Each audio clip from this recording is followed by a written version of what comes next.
di mana ada 49 petugas damkar dengan 8 unit mobil dikerahkan untuk memadamkan api, dibantu dengan pengamanan dari polisi dan TNI pasca perusakan dan pembakaran kios beserta sepeda motor oleh kelompok massa di Kalibata, Jakarta Selatan.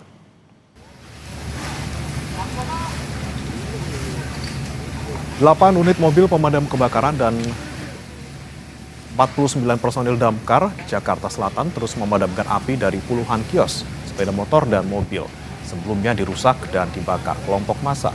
Kerusuhan dipicu tewasnya 2 penagih utang, membuat 9 kios dan 6 sepeda motor serta 1 mobil hangus dibakar massa. Sejumlah tenda pedagang porak-poranda. Sampai Jumat pagi ini, saudara, pemadaman terus dilakukan. Tim damkar dibantu oleh pengawalan TNI dan juga Polri.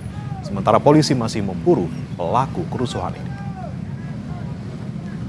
Dari armada yang kita luncurkan ada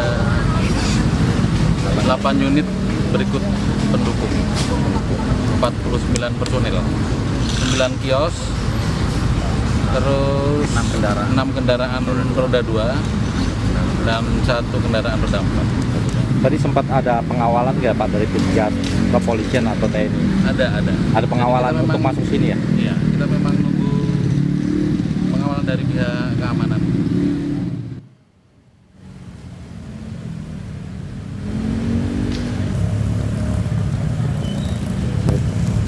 Sebelumnya pengeroyokan memicu bentrokan yang berujung perusakan dan pembakaran belasan kios pedagang di Kalibata, Jakarta Selatan. Polisi menyebut 1 orang meninggal dan 1 luka berat akibat bentrok antara 2 kelompok di Kalibata. Sejumlah warung hingga sepeda motor milik warga hangus terbakar. Polisi melakukan olah TKP dan juga pengamanan. Sementara pelaku penganiayaan serta pembakaran kios pedagang masih diburu polisi. Itu kan ada 2 orang yang dikeroyok, yang dipukul, yang dianiaya, berawal dari informasinya ada sepeda motor yang diambil, kan seperti itu.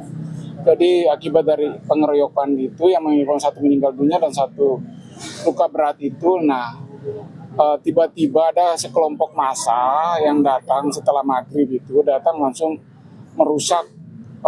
Karena dikeroyoknya di TKP di sini. Makanya ini jadi akhirnya di sini sasaran daripada kelompok massa itu.